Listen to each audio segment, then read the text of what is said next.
Good afternoon, everyone. We are very happy to see you all again. It's the third day of our international webinar on intellectual property, rights, need, and awareness for industry and academia. Let me introduce myself. I am Jomia, MSc Computer Science final year student of St. Thomas College, Thrissur.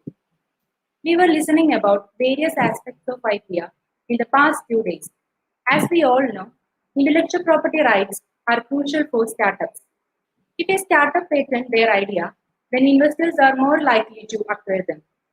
Over the years, Government of India has made an honest effort to spread awareness regarding the importance of IPR amongst the startups by offering various incentives to protect their IPR rights. However, despite the best efforts, there exists a massive void amongst the entrepreneurs in relation to understanding the importance of IPR prior to or during operation of a startup. It is extremely essential for most startups to develop a proper IPR strategy. So, today's topic is about building IP portfolio in the startup ecosystem. For that, we are privileged to have our resource person, Dr. Manoj P. Samuel, Executive Director, Center for Water Resources Development and Management, Calicut. Today, we have with us Mr. Emmanuel Thomas, Assistant Professor in Economics Department of St. Thomas College, Thrissur, to chair our session. He is currently pursuing his Ph.D. in Economics at the Center for Economic Studies and Planning of JNU, New Delhi. We can see his columns, mostly issues related to public finance, macroeconomics, and education, appear regularly in the opinion page of Financial Express, The Hindu, and Indian Express. I invite Emmanuel sir to the session. Over to you, sir. Thank you, Jomia. So, warm welcome to all of you to this third day of this international webinar series.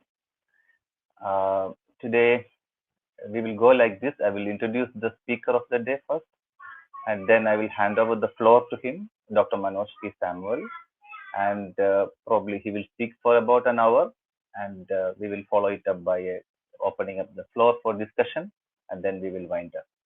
So today, probably I think this day is going to be the most exciting and interesting day of the webinar series, because it deals with startup ecosystem of in India, which is a talking point. And even in the COVID year, we managed to create 11 unicorns, and the policymakers are talking a lot about the emerging ecosystem, the startup ecosystem in India. So this talk by Dr. Manoj P. Samuel on startup ecosystem and the IPR portfolio in connection with the startup ecosystem will be, I'm sure, of a lot of interest for the audience, and I think it will be of practical, a lot of practical inputs will be there, I hope, and I'm sure this talk is going to add real value to this international webinar series organized by the Department of Computer Science of St. Thomas College. Let me introduce the speaker of the day, Dr. Manoj P. Samuel. He is currently the Executive Director of Center for Water Resources Development and Management, Kozhikode. Jala Vibhava Vigasana Viniyoga Kendrathinte Executive Director. So I understand that he is with the ICAR, Indian Council for Agricultural Research, and he was a principal scientist with the Central Institute of Fisheries Technology at Kochi, and he was the head of the engineering division there. And I also would like to highlight the fact that he is a technocrat, if I can call him so. The technologies developed and popularized by him include polythene-lined ponds for water harvesting and fish farming for hilly terrain, water filtration systems for different end users, like drinking irrigation and groundwater recharge, then GA toolkit for groundwater management, water quality decision support system, expert system for technology evaluation, ferro cement rainwater harvesting system, mobile fish vending kiosk, solar hybrid fish dryer, fish freshness sensor, fish descaling machines, etc. So he is in fact an innovator too, and he is an academician, he is a researcher, and he is uh, he graduated from the agricultural engineering in agricultural engineering from the Kerala Agricultural University, and he is an M.Tech from IIT Kharagpur, and he is also an MBA from Tamil Nadu Agricultural University, and sorry, he's a PhD from Tamil Nadu Agricultural University, and he's an MBA from Bharatidasan University. So he is the right person for our webinar. We are lucky that we got him. So without wasting your time, let me hand over the floor to Dr. Manoj Samuel. Sir, I hope you will be taking around 1 hour, after which we will open the floor for discussion. Over to you, sir, Dr. Manoj Samuel. Thank you. Thank you, Dr. Emmanuel Thomas, for your nice words and nice introduction. As he has introduced, last week only I took over the charge as Executive Director of CWRDM, Center for Water Resources Development and Management at Calicut. It's a state government organization. Previously, I was with the Indian Council of Agriculture Research. Now I am on deputation to this state government organization as Executive Director for 5 years. Actually, today's discussion is based on my experience of last 2.5 decades in ICR. I think my it's audible. Yeah. So that in between 5 years, I worked in a National Academy of Agriculture Research Management at Hyderabad, where we mainly focused on technology management, intellectual property resources, how the technology can be translated to a commercial entity, the technology, how it can be translated from lab to land or lab to industry. So that we have actually developed some strategies and ways for technology commercialization. And now Indian Council of Agriculture Research has got a mechanism to convert the technologies or tools and protocols which they develop in their research institutes to needy entrepreneurs and startup companies. So that in this presentation, I will be throwing light on some of these aspects. And whenever you have any doubt, I think you can just note down. And towards the end of my presentation, I think 10 minutes we can spend for discussions and further deliberations. So I will share my presentation. Just a minute.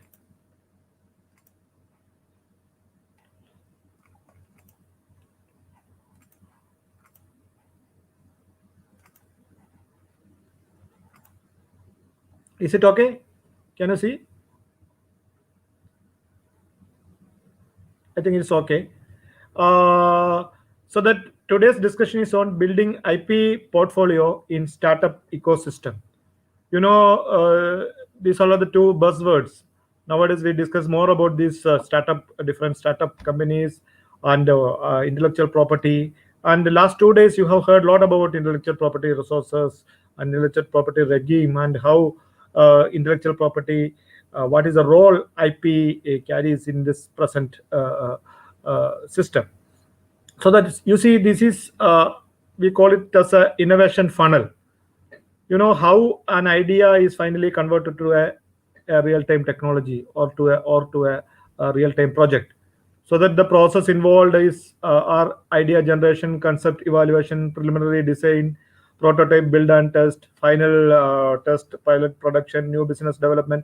So you see, if you have 100 idea with you, or you have 100 people here gathered in a hall, everybody has got their own idea. But when you ask them to write it in a paper in black and white as a project report, I think only 25 people can really convert that idea to a real-time project. And after that, once we do the technical feasibility studies of these projects, and go for further churning out this project. Only I think again 25% of the 25 numbers, that may be around less than 7 or 8 only will be coming out as a good project. Out of the 7 or 8 project, only 1 or 2 will be really it is going to succeed in the market. So that this is the entire process of how we bring a new technology to the market. So that we do the invention in our laboratories or in our R&D workroom, and normally in a university system or in a research system like Indian Council of Agriculture Research or the present organization. I am working under Kerala State Council for Science, Technology and Environment now. So that all these research organizations and university, lot of researchers as well as students are working on science, and they are developing different tools, techniques, protocols, and many useful things for the mankind. And normally when they invent something, what they do in most of the universities, especially this is a US way of doing the things. In US, what they do in every university, they have got a TOT center, that means transfer of technology unit. So that the research group or the inventor, he will disclose his invention to this TOT group. Of course, the invention means a lot of secrecy is involved in that.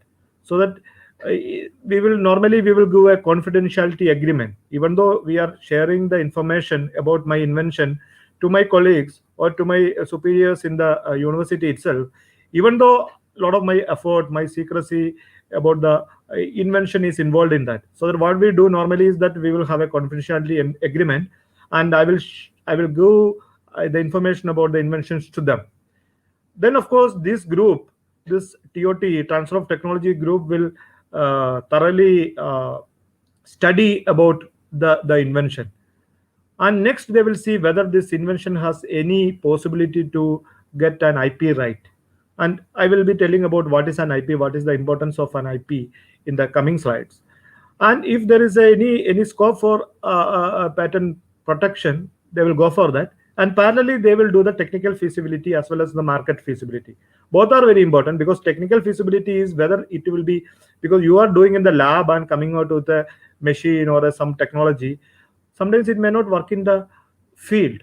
So that you have to do the field test and you have to do the technical feasibility. Same time you have to also see the market feasibility, because you are doing in a lab scale. Once you do the upscaling, whether it is really it is viable in the market or market acceptability, all these things you have to study. Okay. Then next, that we call the first part, we call IP portfolio management part, and the second part is the feasibility analysis and skills, and in the third part we will decide whether we will go for commercialization, whether this particular technology has got any commercialize any any value to get commercialized, whether the industry will accept it or the things will move in the market. If they feel it is good after this technical and market feasibility studies, then they will send it for the commercialization stage. So that they will showcase the technology, and industry units and startup companies will come and see the technology, and if they feel this technology will work in the market as a good product or a service, they will take the technology on payment. How to pay and everything I will tell you in the coming slides. And in between there is another stage. Normally it is called de-risking. What is the meaning of de-risking?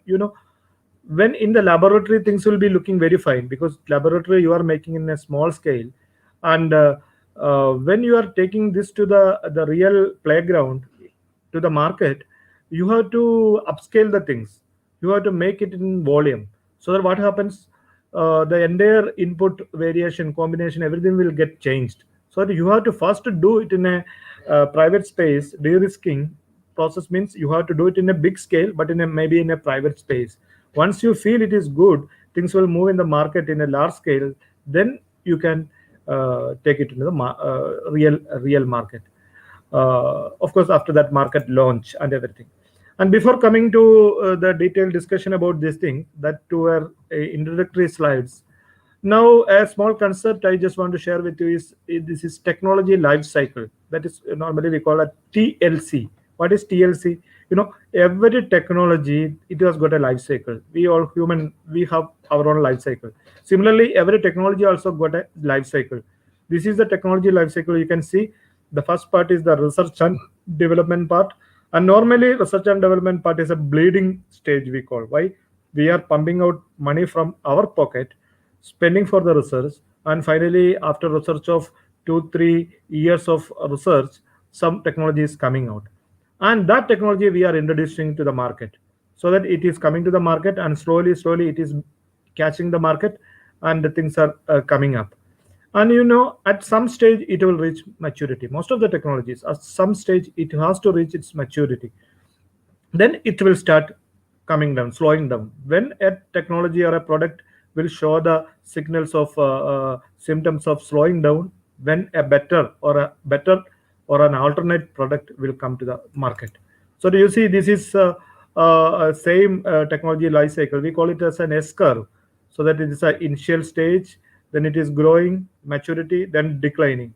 And you can see uh, a better product introduced to the market at a later stage in the time scale, and it started capturing the market. When its rising limb reaches somewhere in the middle, our technology started declining, because this is better, so that people are going for the second product.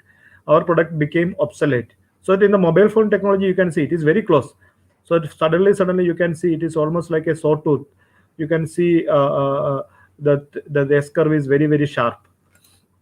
So that this is the one for a startup company. This graph will be interesting, so that you have now we have a lot of incubation and startup programs across the state as well as across the country.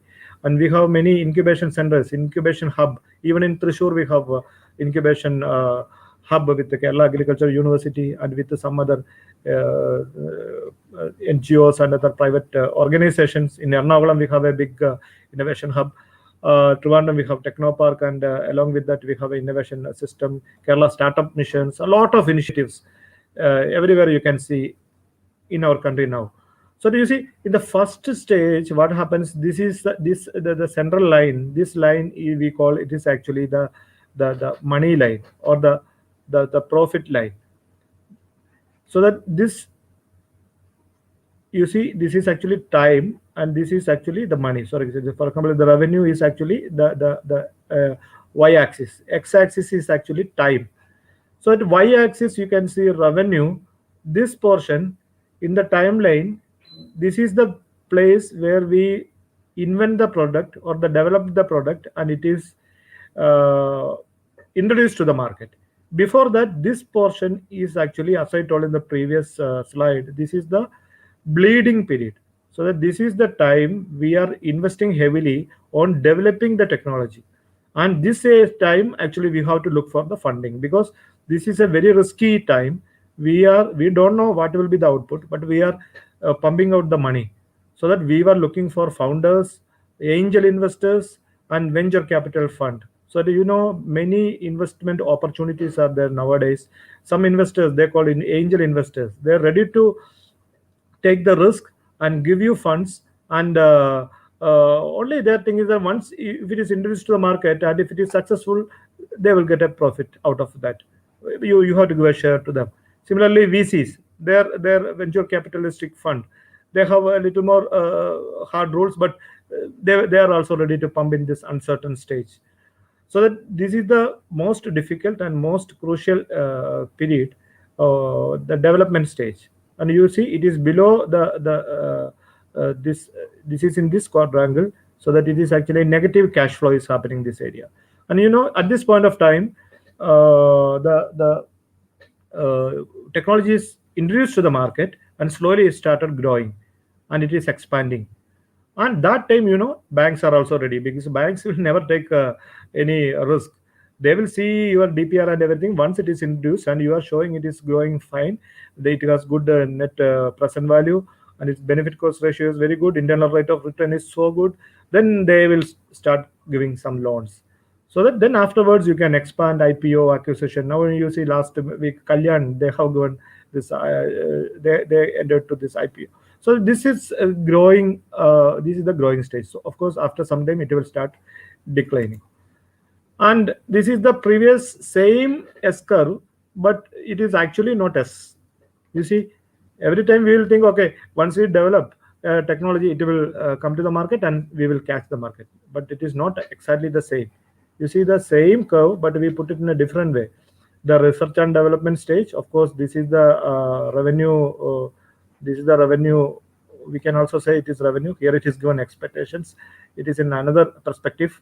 But you see this blue line, you can see this is the R&D phase, and we are doing the innovation. We should have a lot of what is that? We should have a lot of enthusiasm. We should trigger, as well as what is that? A lot of positive thinking at this stage, because we are pumping out the money. We are doing and working hard for years to come out with a good product. And of course, finally the product has come out. I registered as a startup company, and some VCs funded us, and first generation product has come out.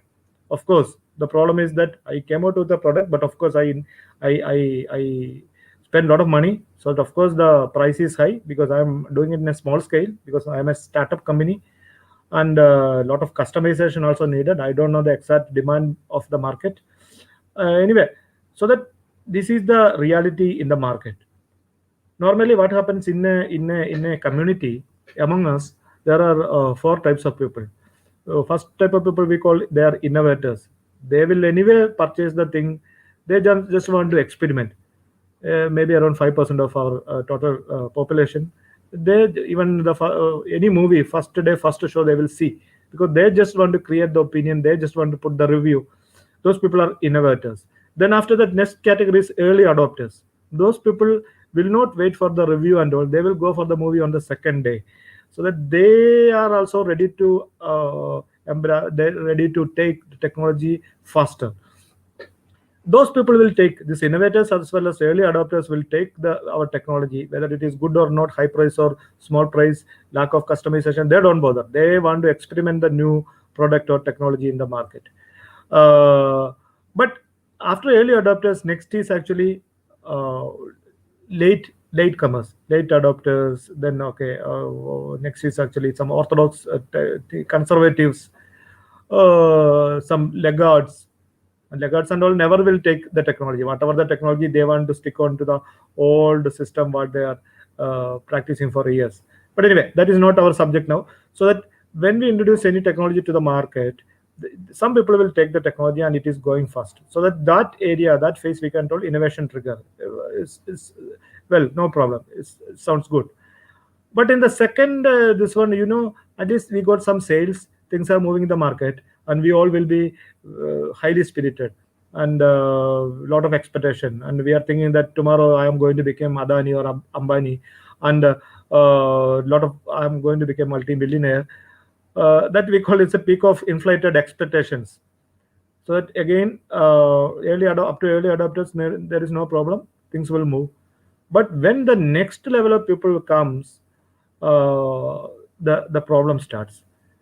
After the early adopters, you see next level of people, they just want to, they will spend money only if the technology works. They will spend money only if our technology is better than its alternatives. They will spend money only if it is cheaper than the competing technology or competing products in the market.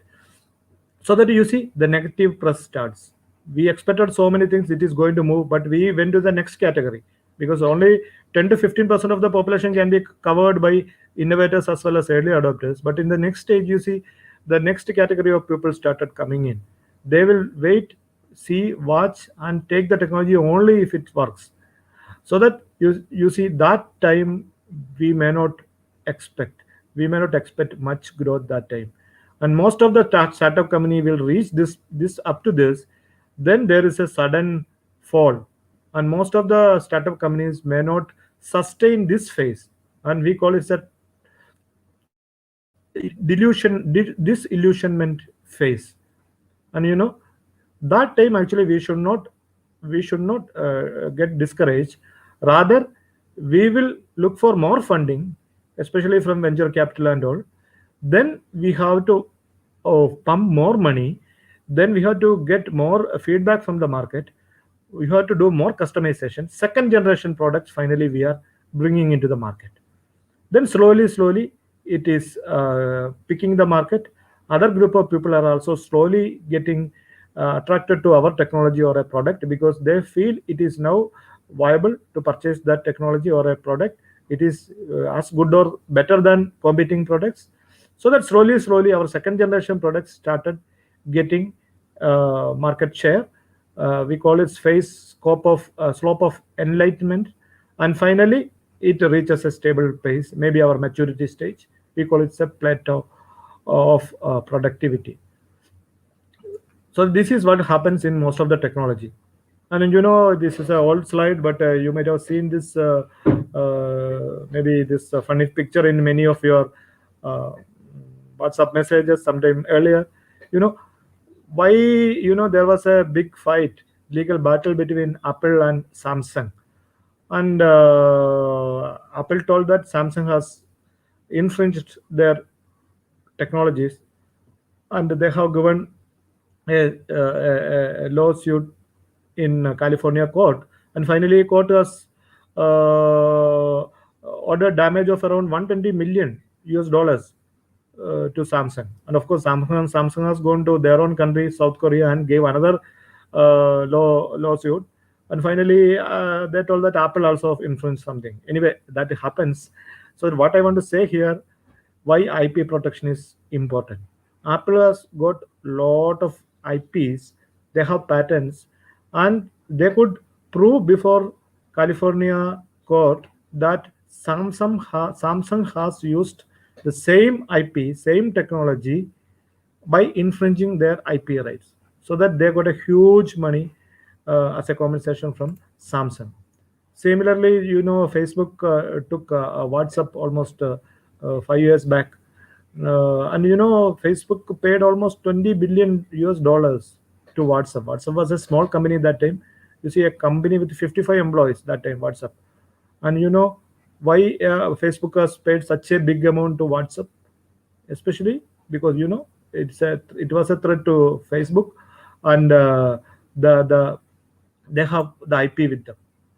They know nobody can do anything because they have the protected right on their technology. So why IP is required? So you can see in this picture, this particular gentleman on left side, his father, Mr. Appachan, he invented a coconut climbing device. Some of you might have seen, most of you might have seen this coconut climbing device in Kerala's courtyards, in our farms, coconut farms. And this farmer has invented this in 1995. And in 2000, he started a small scale unit. That time there was no startup companies and all these things, no support from government. So that they started a unit called, and the name of the unit was Palm Climbers.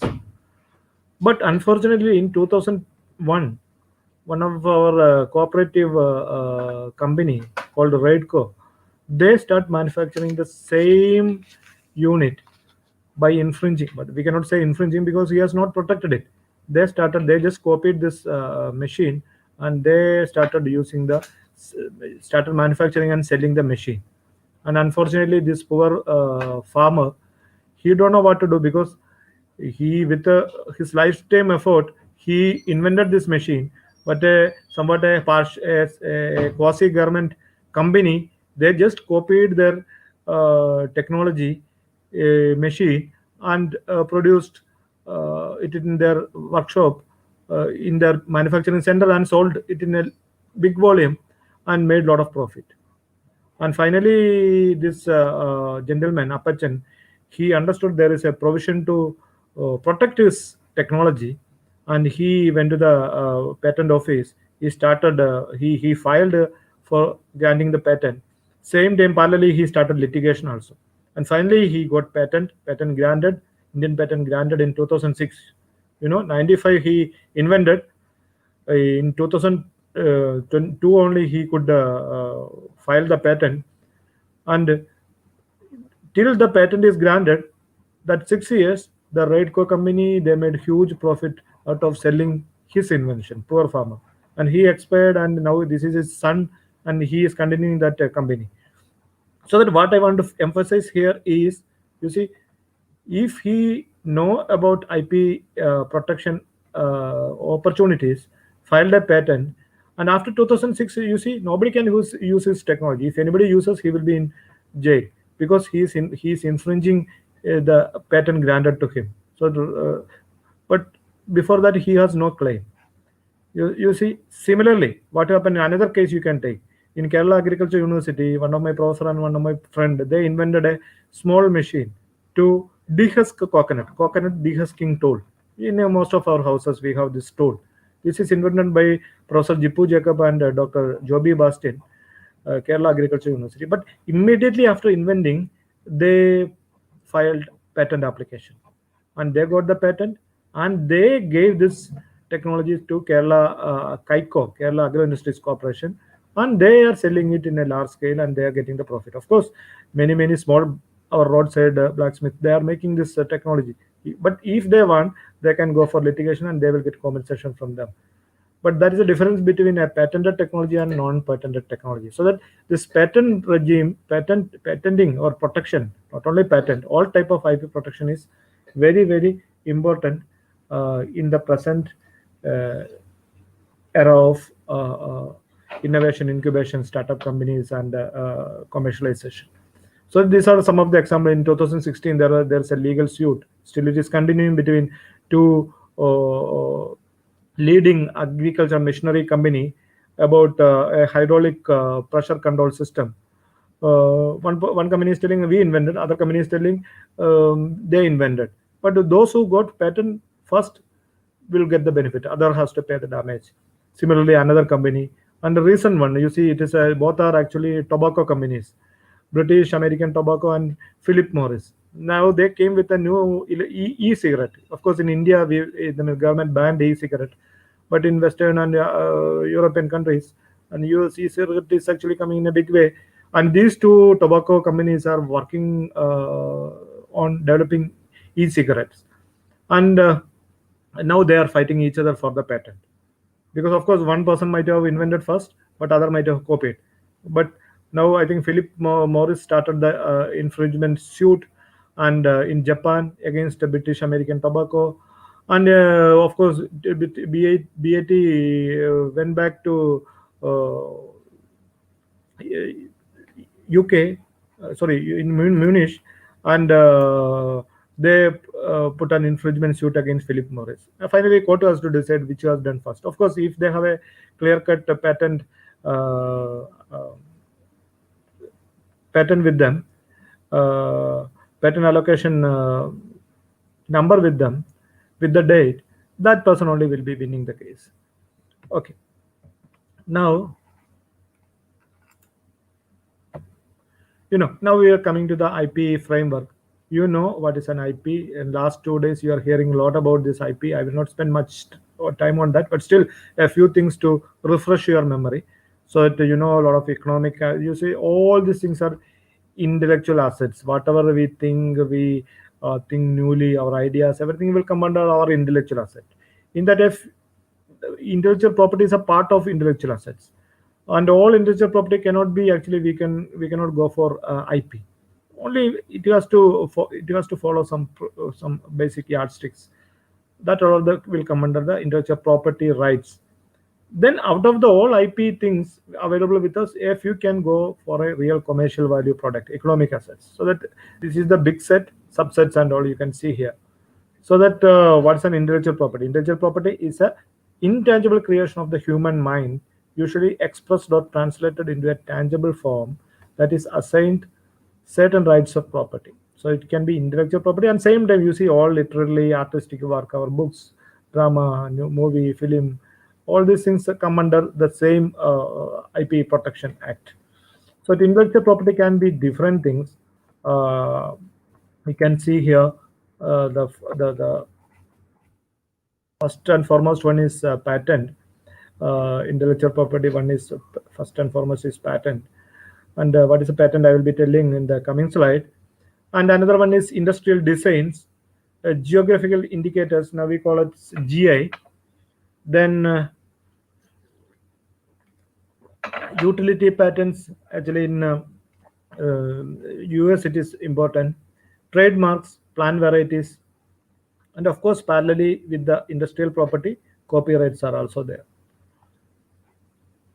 Then trade secrets and ICs are also a part of the IP. So these all are the different forms of intellectual property. So what is the difference is given in this next coming two slides. What's a patent? What is a GI? What's a trademark? And what plant variety? What is copyright, design, community rights, data protection, material transfer agreement? Everything is given.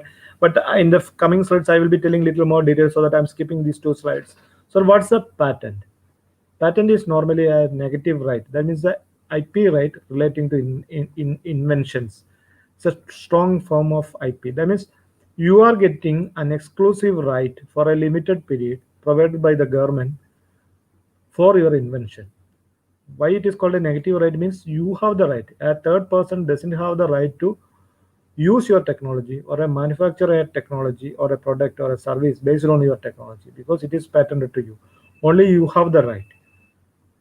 Then what you can do, if you want to give this technology to somebody, what you can do, you can license it to him.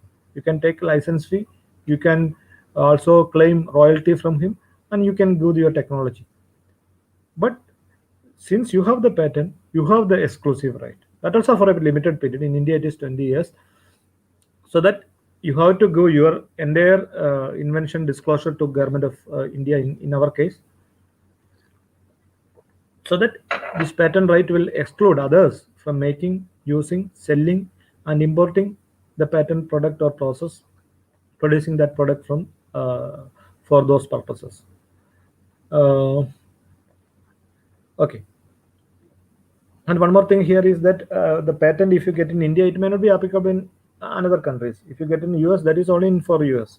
So that every state, every country, you have to apply separately for your patent. And for any patent, there are three basic rules. Three basic rules. One is the novelty. This the technology or a product or a service or a machine or whatever you develop, it should be novel. It is first of its kind. There will be no other things similar to that uh, available in the globe, not only in the country, anywhere in the world. So there is no prior art. Second, the utility. The invention, what you have done, have some utility, some industrial use. If you develop a machine, it should have some use. So that the utility part is very important. And one more thing you have to remember here is that, for example, you have a technology here, an existing technology, you are making some innovations or improvement in that. That also is patentable, subject to some conditions. So that three conditions: one is the novelty, second is utility or usefulness, and the third is also very important. It is non-obviousness. So that something already it is obvious. We know milk is white. We know it is obvious. Sun will rise in east. We know it's obvious. So that you cannot patent on all these things. So that it's an ordinary skill in the field or an obvious thing you cannot patent. So that non-obviousness is also important. So the three basic requirement is novelty, utility, and non-obviousness. Why new means what is a novelty means what? It's not published in India or anywhere, but not only published, it is not made, it is not exhibited, it is not showcased. No prior public knowledge or prior public use within India. This is for Indian patent and claimed before any specification in India. Normally, patent laws silent features include in India we give both product and process patents. Normally, 20 years is the time period of a patent. After that, it is open to public domain. And normally, we give the patent application, and they have a mechanism to examine it. And sometime it will keep it on the public domain. Also, you can raise any questions or any objections if you have. You can oppose it. You can appeal it. And with the same rules, you can also protect your biodiversity and ITK, indigenous technical traditional knowledge also. Normally 18 months it will take for publication, and this entire process will take 2+ years. Okay. And under this patent also there are some provisions to ensure the availability of drugs and medicines at a useful prices. provision to deal with public health emergency. For example, you know, now COVID uh, pandemic is spreading in a big way. So that if some company comes and they're telling I have a patent, I will one vaccine, I will charge 10,000 rupees. Government can just crash that their patent, and they can take their India government can force them to sell their vaccine with an affordable price. That's a provision to deal with public health emergency, and revocation of patent in public interest, and also security consideration. Same thing. Similarly, if somebody developed a technology and asked for a patent, which has some risk, which will generate some risk to our national security, armed forces, they can infringe their coding systems or deployment or all these things. Government of India can stop the patent process and they can revoke also. And what are the exclusion and everything I will drop, because we are not going to going in detail about this patenting and everything. But of course, you see, these things cannot be a patent. Frivolous inventions contrary to public morality or public order, then mere discovery of scientific principle, uh, then mere admixture. If you just add two chemicals and telling it is a new product, it will not work. You have to show the utility, and you have to also show that it is a new product in its character and its composition. Then any method of agriculture or horticulture. In agriculture, traditionally we are having different methods for agriculture as well as horticulture, but you cannot patent it. And the plants and animals, you cannot patent a apple, you cannot patent a you can patent an Apple iPhone, but you cannot patent a Apple fruit. So that animals, or you can patent all these things. And same time, you can't patent mathematical method, a business method, algorithm, computer program, etc. But a computer program you can do copyright. You can take copyright. And another form of IP protection is industrial design. Here you see, here actually what you are going to patent is not the exactly the technology, but the design of your technology or a product or a machine. This is the design registration. Sometimes some people call design patent. It is not correct. It is a design registration by Indian Patent Office for a small machine developed by us. This is a fish vending kiosk. Fresh fish can be sold on roadside by using this fish vending kiosk. So that it is a refrigerated fish vending kiosk. There is a display. Fish can be kept inside. Customers can come, see the fish, take the fish. There is a fish descaling machine also, cut clean, and very safely, hygienically, fish can be sold. We have taken a design registration. Now this design nobody can copy. The design belongs to my previous institute. I am one of the author of this. So we got a design registration 2 years back for that. So the design registration is also one form of IP. Similarly, copyright means, any story, films, videos, cartoon films, songs, or photographs, paintings, sculptures, all these things, drama, notations, everything you can take copyright. Normally, as science students, we can take copyright on our computer programs. You see, this is one algorithm we developed. You see, actually, this is for dryer. A dryer is a machine used for drying things, whether it is fish or fruits or whatever. For dehydration, we are using dryer. And normally what happens, if you put anything on the dryer, we don't know whether it is fully dried or not. After 1 hour, we'll open and see whether it's dried. No, it is not dried. Again, we will close the door. Again, after 2 hours, we'll again open. 2.5 hours, we will again open. So every time we will open and see what happens, lot of heat will escape to the atmosphere. So that efficiency will come down. Power bill will go up. So what we developed is, we developed a small algorithm based software with hardware system, so that you see, it will automatically, once you put the fish or material inside your dryer, it will give an SMS to your mobile. Now your fish item is ready for drying, and after some time it will tell your fish or whatever the item, it is 50% dried. And once the drying is completed, okay, fish is 100% dried, and automatically your system will be switched off.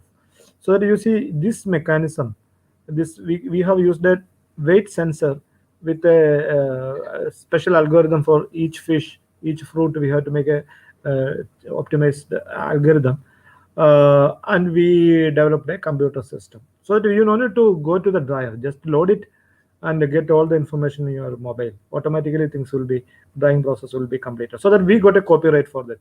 So we developed the algorithm, we code it, we written it in a computer language, that we have copyright, we have taken copyright. So nobody can copy our code now and make such a hardware system.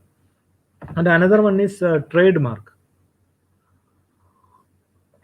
Trademark also very important. You see, when you move in the on the road, both the side you can see many Sharavan Bhavan. Sharavan Bhavan is actually their trademark, but unfortunately they will make a small spelling mistake or a small change in the letter size or letter font, and they will put Sharavan Bhavan. But actual Sharavan Bhavan is only a few outlets in Chennai or different parts of Tamil Nadu. So similarly, my previous institute, we have a trademark. We called it SIF Tech. So that this trademark only we can use. It is only, it is actually a brand value also. It is showing our brand value. All the products from my institute will be with this trademark. Similarly, all the products with uh, any company like Apple, you might have seen the trademark of half-eaten apple. That's the trademark of that Apple company. Trademark also very important.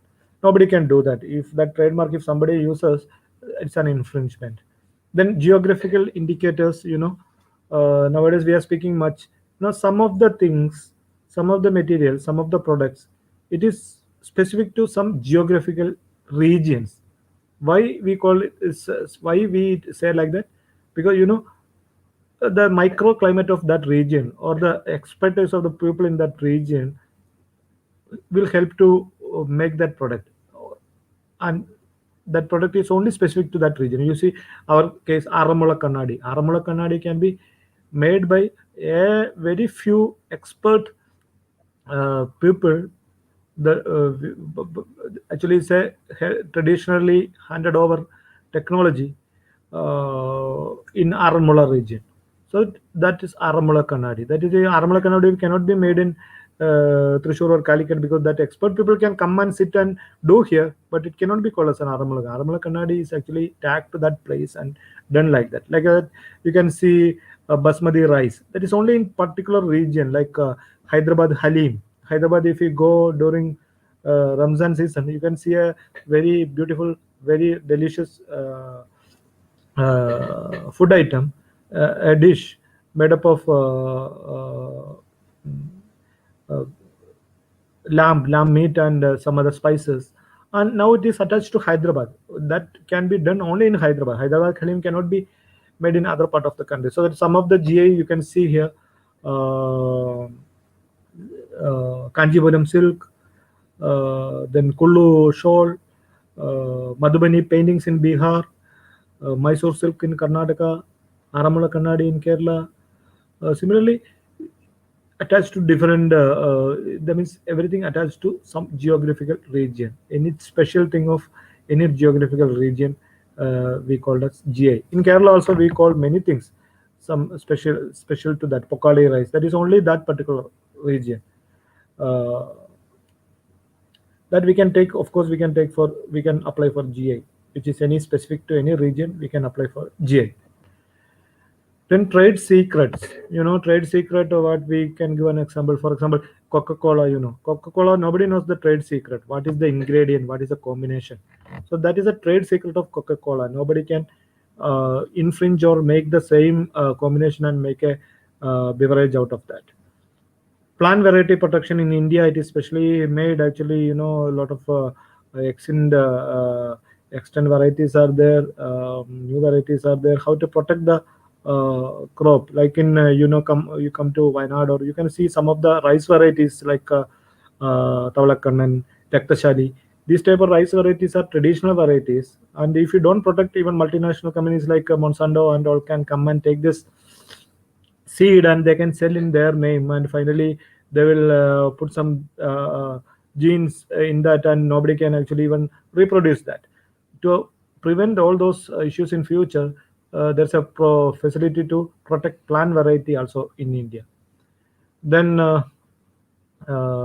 dispersion of biological material, everything we leave now. Uh, but where are the patent office and what are the things in India? We can see here in Calcutta, Delhi, Chennai, and Mumbai. And GI normally it is done by Chennai, and design patent is normally given by IPO Calcutta office. Uh, Similarly, trademark registry in Mumbai, Delhi, Kolkata, and Chennai, and Ahmedabad. And what is the process of filing a patent is given here. Actually, it is not a simple process. It is a time-taking process as well as it is a time. It's a expensive process too. You should actually take help of a lawyer who is specialist in patent law and patent drafting, and they will actually draft. They will make your case and draft a patent, and they will submit. Then after uh, it will keep on examination, and it will keep it in public domain also, so that anybody can actually make any appeal or any objection on that. So all this process will take almost 2.5 or 3 years, and finally, if everything goes well, you will get the patent. And now, you we heard something about patent. Now next is, if you have a patent, what you will do next? If I spend After spending so much money, I developed some technology, some product, and after again spending some more money, I took a patent for that. But after that, what to do? You can do a lot of things because you have a patent with you.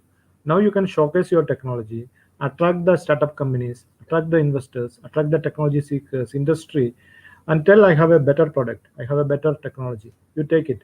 There are two way. One, I will give you the technology to you. You give me 1 crore rupees. I will give my technology. After that, technology is yours. I don't have any other shift afterwards. That we call that assignment. Second thing is license. So that technology is still with me. It's my technology, but I will license out to you for a limited period. So that 3 years you use my technology. It can be exclusive or non-exclusive. I can give it to many people, non-exclusive. I can give only one person exclusive. You make product or service out of my technology, make profit, and get me a percentage out of that, maybe 5%, 10%. That is called royalty. And when you take my technology, I can take a license fee also, a bigger sum of money I can take also.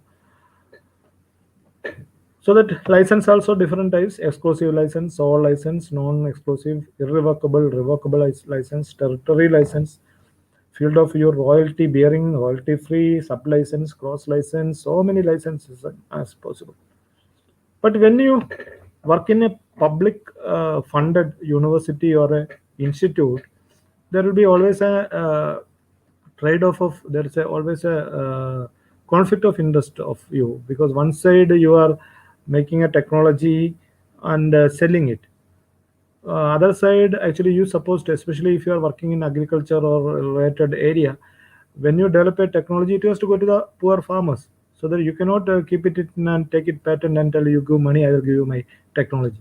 So there's always a trade-off. Nowadays, government, whatever the government is, they are actually looking for the second part. They want to get revenue.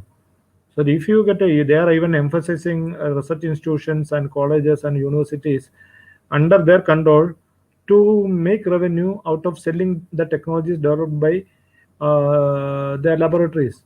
But it is happening actually in US. You saw in most of the universities, whether state funded or private universities, the major chunk of fund is coming from industry. Industry will tell, you see, I need this technology, whether you can develop it in 3 4 years, I will give money for that, I will fund for that. In same way only, US universities are working. India government is also looking more towards that angle, so that but India's our demography, our socioeconomic conditions are different, but still we have to generate more revenue from the technology which we develop in our laboratories and universities and colleges. So that there are issues with the profit versus livelihood. One side we have to see the livelihood of farmers or the public, same time we have to make the profit on the other side.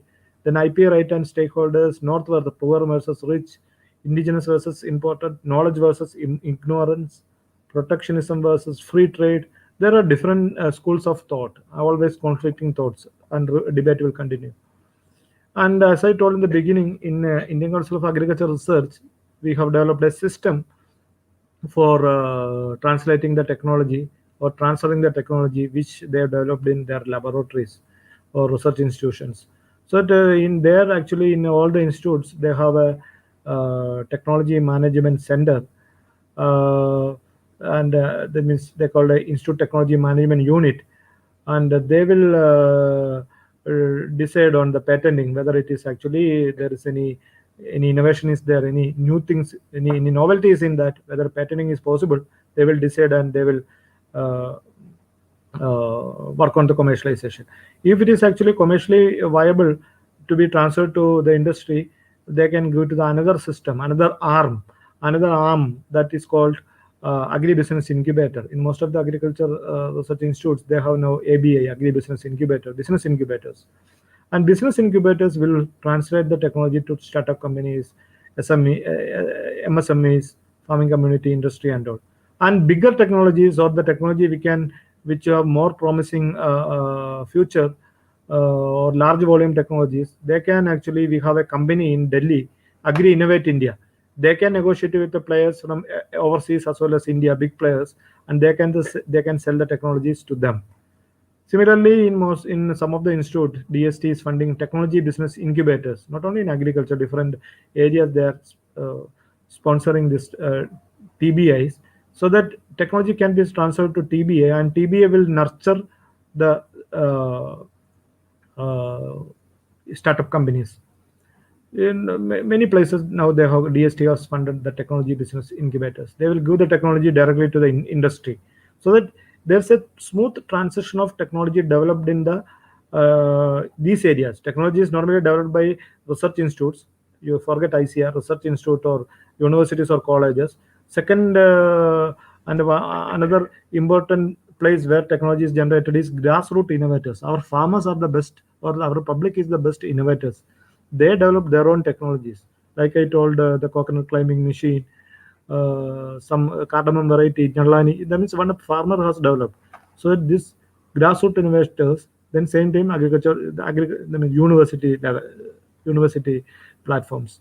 So that all this technology developed in these three platforms are translated to industry, startup companies, and MSME through this mechanism. So that in my previous institute, when a client comes to the institute, what we do normally, we will demonstrate our technologies to them, whether it's a dryer, whether it's a kiosk, whether it's any value added products from fish, and we will take a small registration.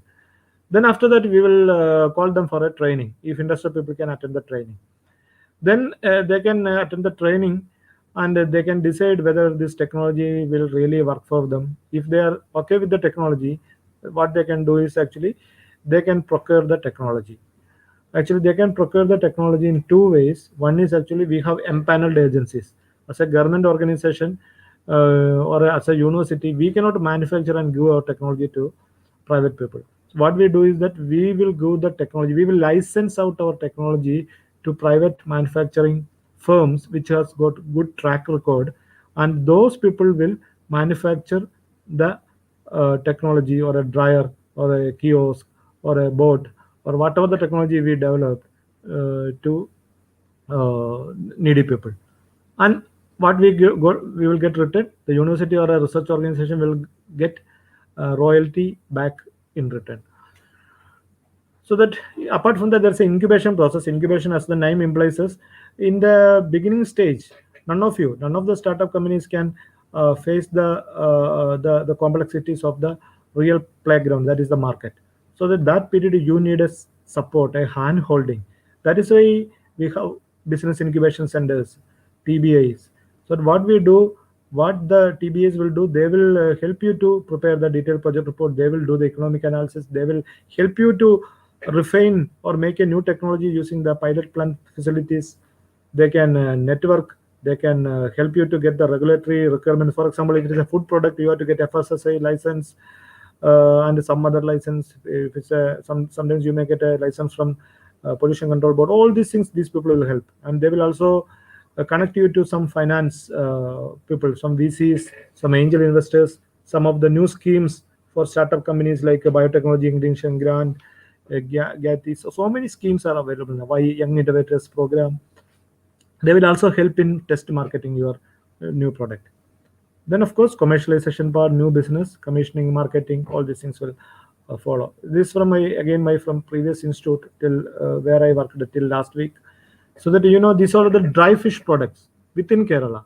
These people have taken our technology. They came to our institute and they incubated with us.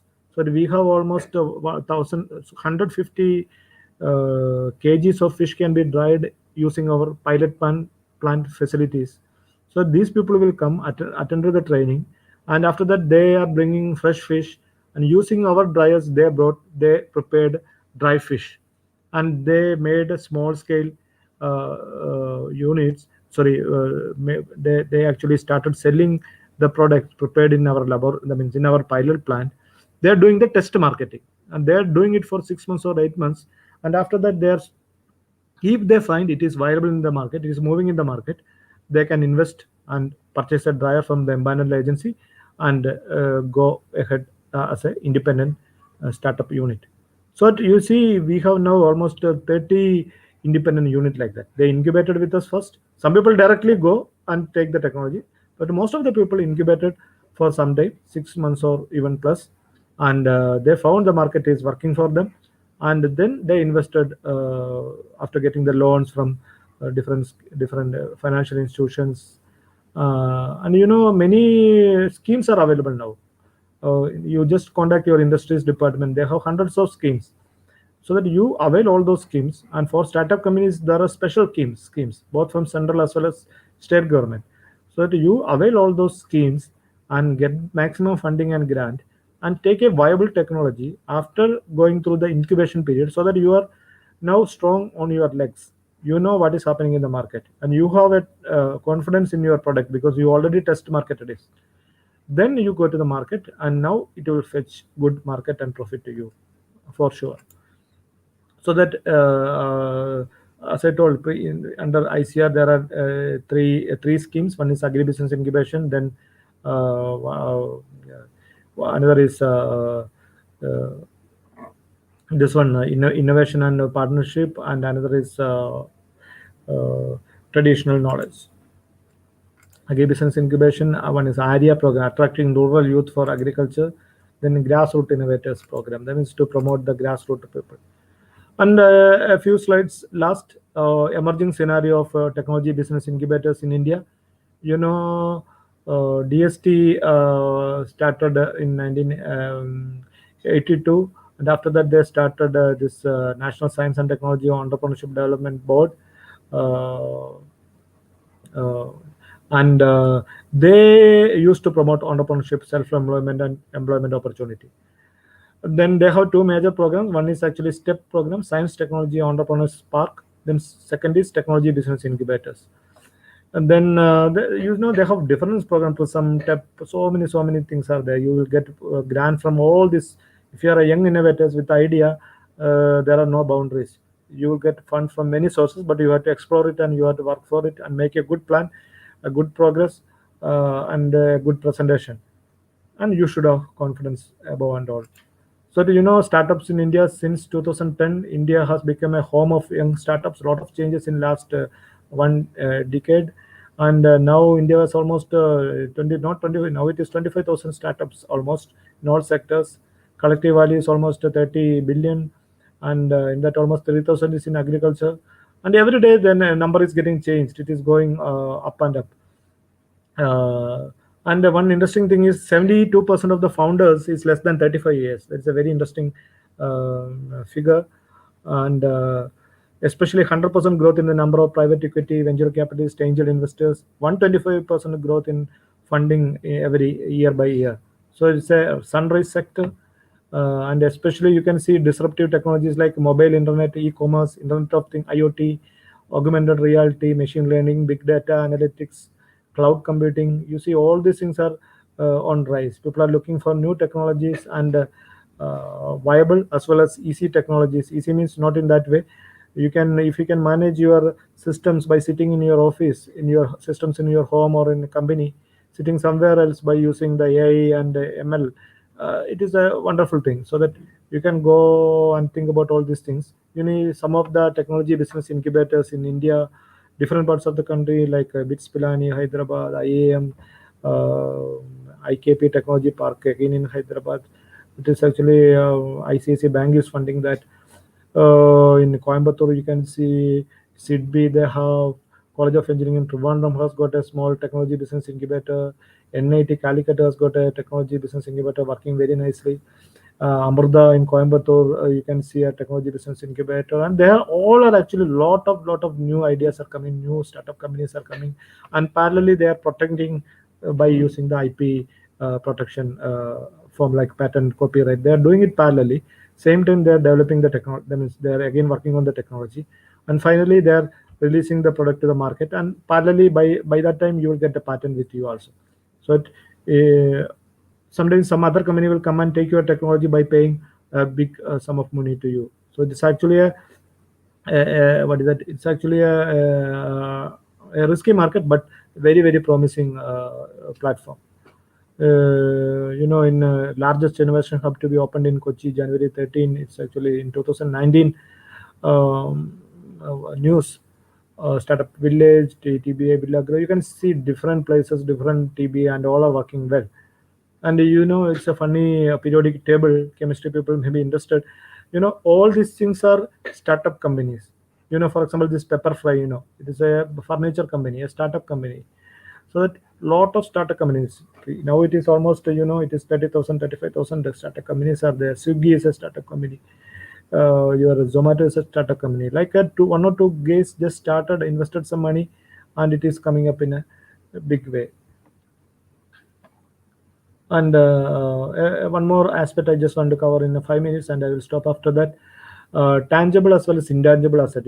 Previously a big company means lot of cars, lot of machineries, lot of staff. But nowadays you see a big company means a company which is having more patents, more intangible assets.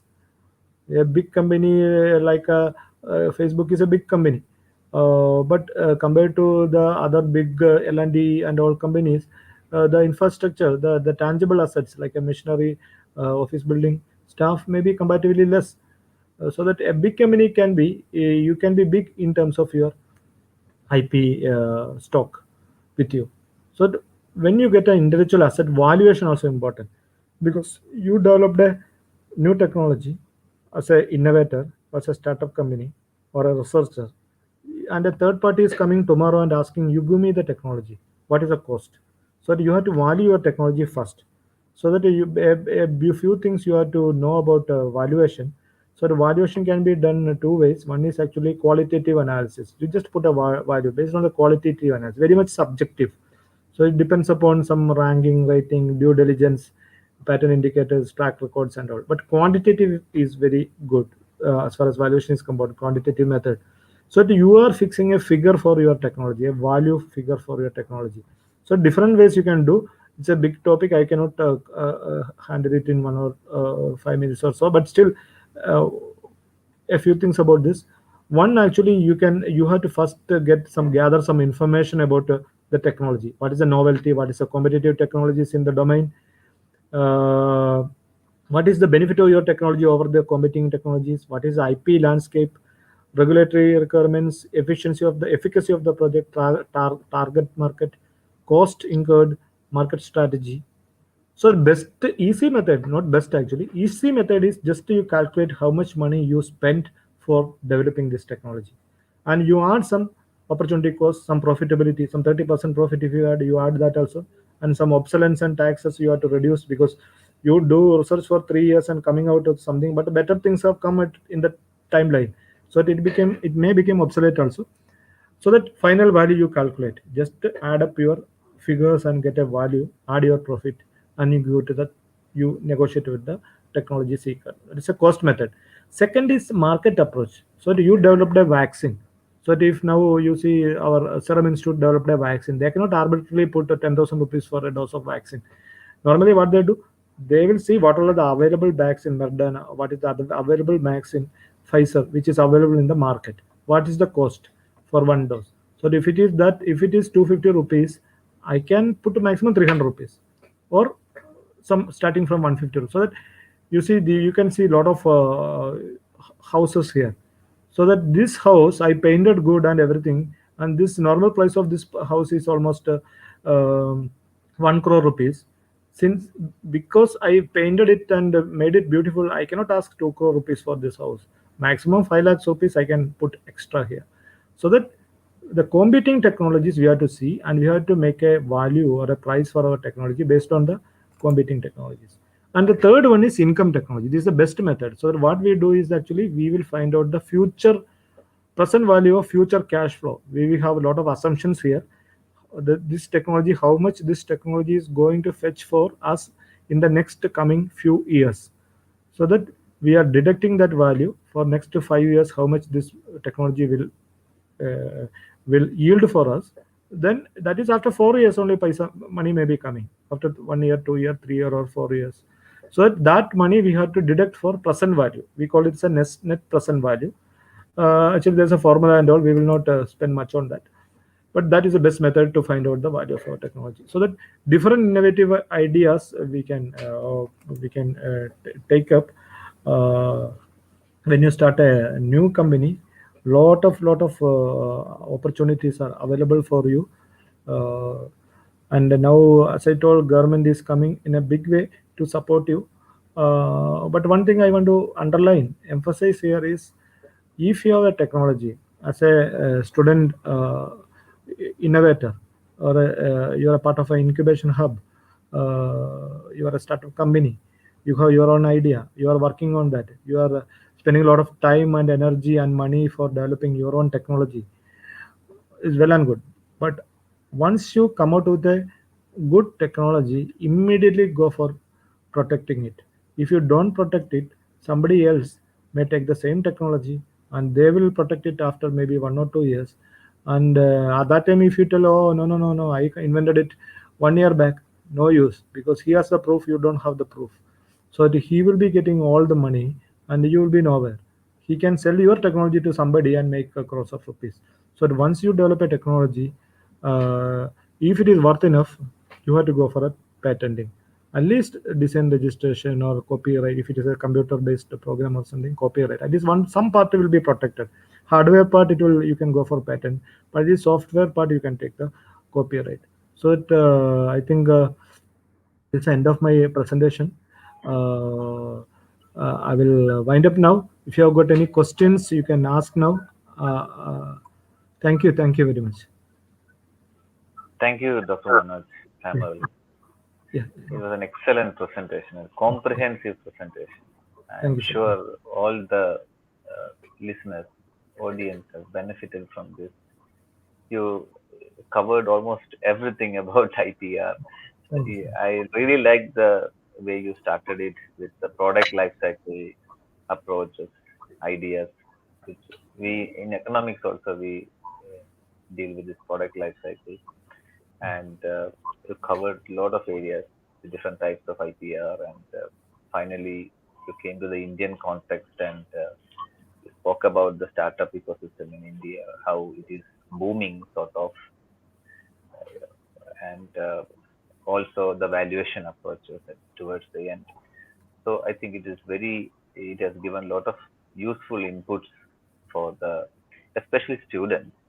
Nowadays, what I find is that if we ask a group of students, is there anybody among you who want to become an entrepreneur? At least a few, we can see a few hands going up, which wouldn't have happened, which was not happening earlier. So entrepreneurship and innovation is getting into the big league nowadays, and the government is promoting it. Government agencies are promoting it. So somebody from the government itself coming and telling us about IPR and its importance is really really invaluable input for this webinar series. And I'm sure our students and all the participants from across the country, across the globe, they are benefiting from it. So we will open the floor now. If any participant has a question, kindly write in the chat box the question or comment which you would like to raise, and so that we can pin it for the resource person to see that, or I can read it out also. Is there any question?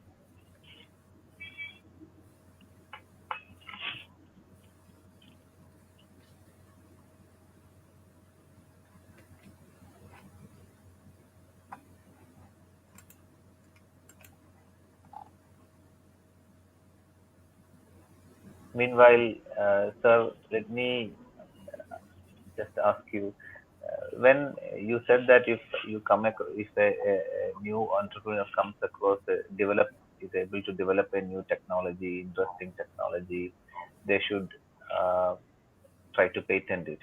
But how would they know that it is important and it is going to have potential? Because nowadays what we see is that suddenly, some companies pick up value, and in a very short period of time, so maybe out of lakhs, maybe a few will click. So how can they? Is there any rule of thumb or any idea like that which can help in identifying that? Uh, Because cost is involved in going yeah, for protecting patent. IP. Actually, one thing you can do is actually nowadays our search engines are very strong, so that you can go for the normal search in Google or something, whether any similar technologies are available, or any publications are available uh, anywhere else. If you want to go for a serious search, you have pattern search engines. You have LexisNexis, Inorbit, or Thomson Reuters. They have actually sort of paid softwares, so it is available in most of the academic institutions. They are working on IPR. They have, if you can access, you can go there and take a permission and access this. So that if you put the keywords, it will tell you whether this type of technology is available anywhere on the globe. So that if you spend this much money and finally similar type of technology is available in China or somewhere, you simply lose this money because you will not get it. So that before you go for a taking a patent decision, you have to have a that means a good search, a pattern search. Then second Okay. point for all, whether success is actually it's actually a risky word, because success normally we have to see normally if it is a naive area and it has market potential. Normally in Western and US, in US, they have a lot of data, market data. They have, we can purchase data, especially mingle some websites are also there. You can purchase the data so that they will first analyze. Now in India also data analytics is coming in a big way. So that if you come Oh, out with a product or a technology, we can contact these people, data analytics people or a market research company, and they can tell okay. whether our technology will really work in the market and what is the volume it is going to have. So we should have a background. Otherwise, simply we invest on some technology which is going to obsolete in another 1 or 2 years, or a better competitor is available. Absolutely, we are simply bleeding out from our pocket. Nothing is going to yield. Exactly, exactly. Yeah, yeah. And in Western context, there would be so many patents which are sort of redundant, right? Redundant also, exactly. Yeah, yeah. So that academic institutes sometimes for just making the numbers, people go for patenting. Hmm. Or like a publication, you see, patent is also as good as even better than a publication when we think our career progression is concerned. But for a Exactly. industrial, for a real startup company, that doesn't matter. You are Doesn't spending matter. money for that, and you have to get a return out of that. But Okay. you have to see the prospects and go for the decision. Hmm. Sir, there's a question from Mm. Akani Ramaya. Shall I Uh, read it out? Could you yeah. explain elements of cost and procedure in brief that involved in registering one's pattern among small entrepreneurs? Are you able to? Once uh, actually procedure, I think she asked about, I think or he asked about a patent, I think once patent among, Uh-huh. it's not Oh, very clear small about it. entrepreneurs. Yeah, Mm-hmm.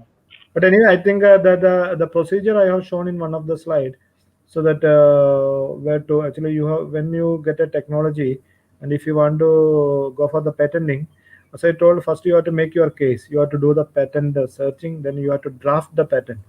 There's a actually now normally everybody will depend upon person patent attorneys. Now there it's a separate law or law area, specialization. So that those Mhm. people will draft, they will do the searching and they will put the all law points, and so they will make your case strong. Actually, you are putting a case to Indian attorney and telling that I invented, and not only I invented because it is my, and it is almost like a court, and they are seeing the evidences and they are putting. And when we put this, when we are filing, we have to pay some money. That actually you can go to the website and see what is the, because the rate changes depends upon the type of technology and all these things. So that you can pay money and register. Now online also it is possible up to some extent. You can go to IPO website, Indian Patent Office website. Then after that, what Okay. they will do, they will the examination period. It will almost 18 months, and they Okay. will do the initial examination. They have some examiners within the IPO. They will do the examination. They will do the patent search. Sometimes they will do due diligence also. They will come and see whether it is really do, so that they different types of mechanisms they have. Then they will Mhm. put it on public domain. Okay, this is somewhat okay, so that we are keeping it on public, so that anybody, because a third person might have done this one, I might have copied from him, maybe some idea, so that he can now Exactly. intervene. He can now tell, Okay. put an objection. You see, I have already published a paper on this 1 year back, and he has taken my paper as a reference, and he developed something. But the original idea is mine. So that objection appeal possibility is there. And after that, again, if nobody appeals and no objections, again, if any clarification from their side, they will ask, and finally, patent will be given. So that the Mhm. procedure is a little complex one, and you Okay. just go and see Indian Patent Office website so that it is given in detail whatever the procedures normal. But I always advise you to take a help of a expert patent attorney, so that your case will be more strong. Okay. Okay. I think Ramaya's question is in the context of small on. That is the key word, I think. Small Oh, entrepreneurs. So the cost would be same for everyone, or is there any way in which a small entrepreneur has an easier nothing route that we or don't have. As far as patent office is concerned, there is no waive, there is no same route, concession same for that. channel? But Mm. patent attorney and everything, you have to speak to him, and it's an advocate only, no? So that you have to negotiate with him and put your the means, budget, so that they will Exactly. accordingly they will help you. Mhm. Okay. And I think some of the free agencies are there. They can support you in that case, like a legal Okay. service authority. They will not take much this one. Those who are bad on Okay. their finance, these type of people can help. But you have to search for them. I don't have any ready reckoner with me, but there Mhm. those people are available. Yeah, it's a part of the legal system. So, do you think that in India the legal system has a lot of limitations and the mounting number of cases, etc. So that kind of weaknesses in our legal system, is that existing in the IT sector also with in Indian context? Actually, only the weakness with the Indian contest, what I think is the delay. It was very much Delay. delayed. 4 years it was taking for a patent normal case. Exactly. Now our patent system is little bit faster, and they are trying to sort out the issues fastly. Unfortunately, Okay. here there is a, like our legal system. What happens? There is a respondent and a other person. Uh, but here actually the second party. This is not a fight between two clients. Here Okay. actually we are putting our case, and if anybody has got an objection only, it will get delayed. If there is no Okay. objection, it is smooth and it will go on. So Okay. that that type of complications are comparatively less here. Okay. Okay. Mhm. So, any Okay. more questions? Yeah. We'll just wait for a Yeah. Yeah. minute, Yeah. probably. Yeah. Yeah. Sure. I can share my mail ID also. If you have got any questions, you can. Yeah, that will be wonderful. Yes. Yeah. Yeah. I will just put my mail ID. Yeah, yeah, yeah. They will scroll it Yeah. on the screen Yeah. Yeah. so that everybody can see. And I think our programs have more viewers later. Many viewers come and watch the Yeah. I program put it in after the program. YouTube. Yeah. Yeah. We have a very good viewership, in fact. Okay, okay, good. Good, thank you. I put it in the chat So, box. Yeah, okay. They will scroll it on the screen yeah, now. yeah, yeah. I hope Jaswin is listening. I think he will do that. Yeah, yeah. Thank you. So I think no more questions are coming up. Then Dr. Manoj, shall we stop here? Yeah, we will wind up. Yeah. So it was an incredible session. Thank you so much, Dr. Manoj Samuel. Thank you. And I hand over the floor to Jomia. Jomia, over to you.